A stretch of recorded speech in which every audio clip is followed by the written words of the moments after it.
Estamos de volta. Professor Sérgio, que princípios e conceitos são usados na hora de elaborar, de criar um projeto político-pedagógico? Isso também vai depender da instituição? Depende da instituição. Essa identidade que o professor acabou de falar? Exato. É um aspecto que é levado em conta, é a própria identidade institucional, né? Então, ao se pensar um curso, ao se desenhar o projeto pedagógico de um curso, nós temos que levar em consideração a missão institucional, né? Os seus grandes objetivos.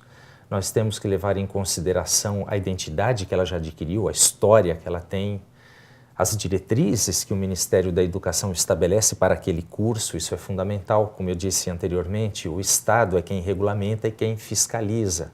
Então, nós temos que fazer todas as nossas atividades em conformidade com estas exigências do Estado. E tem que se levar em conta também o grupo de pessoas que constituem o colegiado do curso, né? Inclusive, a participação do acadêmico também é muito importante na construção de um projeto pedagógico, bem como a sociedade, que, em última instância, digamos assim, quem irá receber o principal produto do nosso trabalho, que é o egresso, que é o profissional formado no nosso curso. Então, as demandas são muito grandes, né? Nós temos que levar em consideração, por exemplo, que a comunidade tem necessidades específicas. A função da instituição de ensino é pensar os problemas da comunidade e apresentar respostas para ela. Ao mesmo tempo que temos que dar conta, né, das diretrizes, normas, leis estabelecidas pelo Estado, e temos que também acomodar as expectativas de professores e alunos, né, que são os agentes diretos na construção de um curso. Então, se a gente considerar tudo isso, a construção de um curso ela é extremamente complexa, né? Tanto quanto é complexa a construção de uma instituição de ensino. E para quem não conhece, é formada uma comissão para formar esse projeto pedagógico? Normalmente nós temos o que é chamado núcleo docente estruturante. É um grupo de professores, né? Todos especialistas das suas respectivas áreas. Normalmente contamos também com a participação de um pedagogo nesse grupo, que é fundamental. Estamos falando de educação, Sim. de metodologia, de aprendizagem. A figura do pedagogo é fundamental nesse contexto. Esse grupo assume uma liderança dentro do colegiado. É aquele grupo que faz, normalmente, a interface da instituição com os demais professores membros do colegiado, também os acadêmicos, é quem faz as consultas, quem discute, coleta dados, né? Estabelece algumas diretrizes, interpretam as diretrizes criadas pelo MEC para os respectivos cursos, né? Então se torna assim uma espécie de liderança, né, específica dentro daquela área do conhecimento, que dá uma contribuição assim fundamental para a construção do curso em si.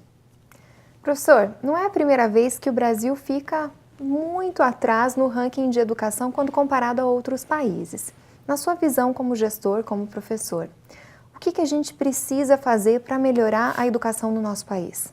Esse é um fenômeno que nós poderíamos dizer que é histórico, né? Isso está relacionado, se nós observarmos bem, desde a forma como nós fomos colonizados, né? Então há uma série de problemas que já estão institucionalizados, né? Que já estão cristalizados dentro da história do país. Nós não podemos negar, né, que existe um paternalismo muito grande em relação ao Estado, e a mesma coisa também acontece em relação às instituições, né? Se espera que o Estado resolva todos os nossos problemas, que as instituições dentro das quais eu estou colocado como um membro, como um participante, resolvam todos os problemas, e muitas vezes nós delegamos as nossas responsabilidades individuais a essas instituições todas. Isso tudo acaba trazendo uma série de elementos também dentro do processo educacional, né? A passividade do aluno que espera, por exemplo, que o professor lhe traga o conhecimento, sobretudo daquele aluno que cruza os braços e diz assim, me ensine se você for capaz, né? Isso é uma atitude típica de quem está consumindo produto ou de quem está diante de alguém superior numa atitude de reconhecimento ao seu paternalismo, né? Nós temos que educar para a liberdade, educar para a autonomia, tá? Essas posturas são incompatíveis, né? O aluno tem sim que ter uma postura de cobrança, mas uma cobrança com responsabilidade. Da mesma forma, o professor, né? O Estado não tem que nos dar tudo, da mesma forma como também as instituições não devem nos dar tudo, como, da mesma maneira, o professor também não entrega o conhecimento. O conhecimento é construído numa relação, numa interatividade onde existe conflito, discordância, polêmica, mas é isso que gera o crescimento. Não há crescimento quando há passividade, não há crescimento quando há autoritarismo, não há crescimento quando alguém delega suas responsabilidades para o outro, seja ele uma pessoa, seja ele uma instituição, né? Então, educar é provocar as pessoas para assumirem a sua responsabilidade, a sua liberdade com responsabilidade, dando a sua contribuição, né?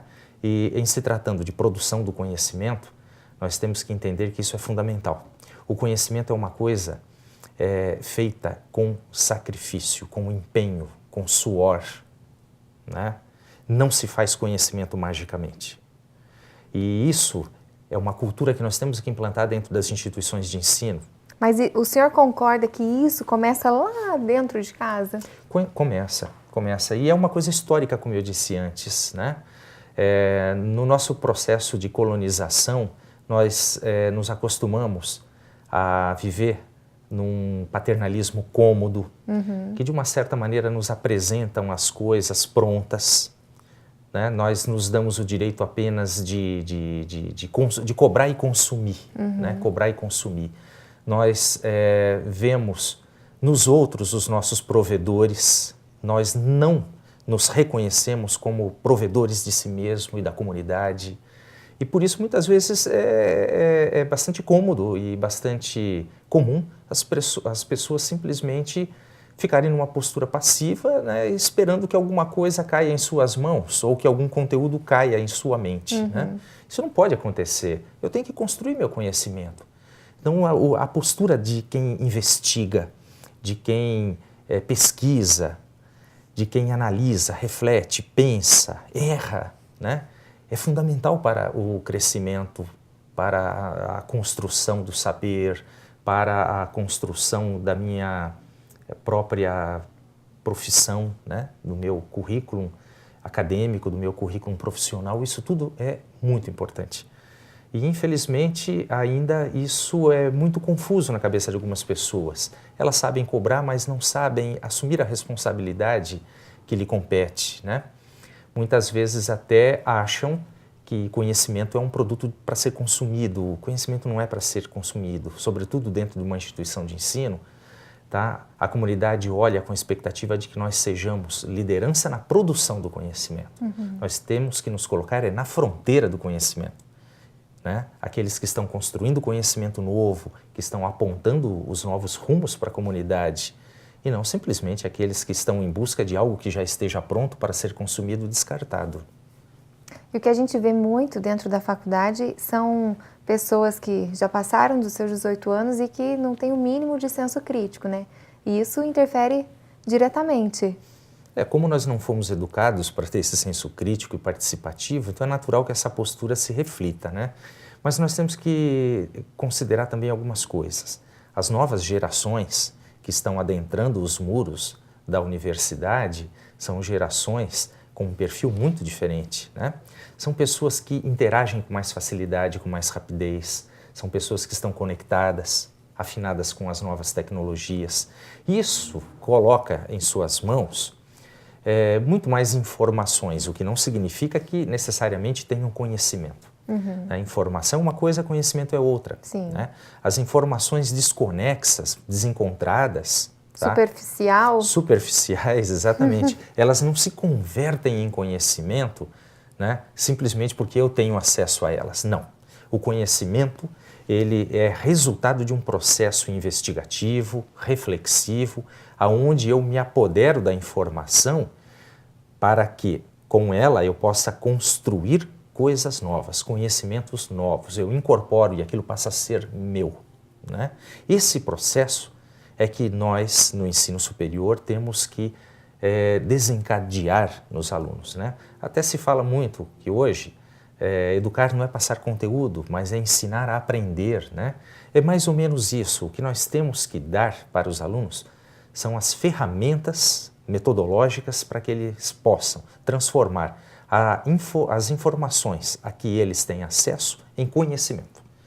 Transformar isso que é desconexo e fragmentado numa visão de mundo articulada, onde as coisas tenham significado, tenham sentido, né? Senão, as coisas ficam todas soltas, sem significado algum para nós.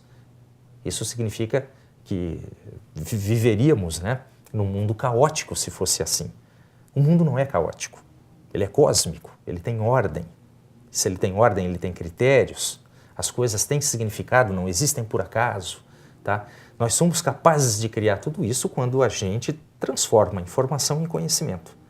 Aí sim, nós conseguimos dar sentido ao nosso mundo. Bom, para fechar o nosso papo, saiu esses dias atrás na revista Veja uma pesquisa que o Sebrae fez dizendo que até 2014, 15 milhões de brasileiros vão passar das classes sociais D e E para as classes A, B e C. E isso automaticamente vai refletir na educação. Como gestor, como professor, o que uma instituição de ensino tem que fazer para garantir a qualidade e permanecer com essa qualidade, trazendo novos cursos de graduação, trazendo novos cursos de pós-graduação para os seus egressos? Veja, a tua pergunta é bastante complexa, né? Porque nós temos que considerar muitas coisas aí. Uma delas, por exemplo, é o fato de que o Brasil, em relação a outros países, inclusive vizinhos nossos, né, ainda possui uma pequena parcela da população com acesso ao ensino superior. Um índice baixíssimo. Baixíssimo. Os nossos índices estão entre os menores do mundo, né? Por N razões, mas a principal delas é em virtude da exclusão econômica. Essa é a principal exclusão. Dela demanda a exclusão social, cultural e tantas outras, né? Mas a origem, ela é social, né? A origem, ela é econômica, né? Nós temos classes economicamente marginalizadas que, em função disso, são marginalizados de tantos outros bens, né, que a sociedade nos proporciona. Então, nós temos que considerar, por exemplo, como algo muito positivo o fato de nós termos as classes C e D com oportunidade de acesso ao ensino superior. Isso é excelente, é muito bom, é um processo de inclusão pelo qual o Brasil nunca passou, né? Estamos vivendo um momento privilegiado da nossa história, é muito positivo isso, mas ao mesmo tempo muito desafiador. Por quê? Porque essas pessoas normalmente não tiveram acesso a um ensino de qualidade, né? Não tem uma história escolar, né, que lhe confira, digamos assim, um conhecimento sólido. E naturalmente essas pessoas vão bater nas portas das instituições de ensino com uma gama muito grande de dificuldades e deficiências, né? E a instituição de ensino não pode lhes fechar a porta, pelo contrário, nós temos que recebê-los e nós temos que dar conta dessas deficiências, ajudá-los, né, a superar todas essas limitações. Neste momento eu vejo duas coisas que são fundamentais. A primeira delas, as instituições de ensino precisam se aproximar das escolas. Por quê? Porque o problema, ele se origina no ensino básico, fundamental, tá? E naturalmente que ele vai deixar suas sequelas para o superior também. Quanto mais próximos nós, que estamos dentro das instituições de ensino superior, estivermos das escolas, mais condições nós teremos de ajudá-las a superar essas deficiências, o que irá reverter num aluno com uma qualidade melhor. Mais preparado. Mais preparado. Tá, hoje a instituição de ensino consome, né, muito tempo tentando fazer nivelamento, tentando aparar algumas dessas arestas e suprir algumas dessas deficiências e muitas vezes não consegue, em 4 ou 5 anos, que é o período normal de duração de um curso superior, né, não consegue dar conta daquilo que é específico do curso superior. Então o desafio, sobretudo para os particulares, é muito grande. Tá? Por que é muito grande? Tá? Porque há uma situação evidente no país, né? A gratuidade faz com que haja uma convergência de um maior número de pessoas para adentrarem as instituições públicas. Em função disso, elas têm um processo seletivo mais apurado, selecionam as melhores cabeças, os melhores formados e, naturalmente, que vai ter um padrão de qualidade superior. No entanto, as instituições particulares estão recebendo essa massa de excluídos que agora estão chegando ao ensino superior com todas as suas deficiências e sequelas e temos que dar conta disso. Tá? Temos que dar conta de resolver uma sequela que já é histórica, né, na vida do indivíduo. Voltar lá atrás na educação básica. Exatamente, e além disso agregar conhecimento novo. Formar um... Isso é difícil, é natural. Muito difícil. Que o produto final ele esteja com uma qualidade um pouco menor.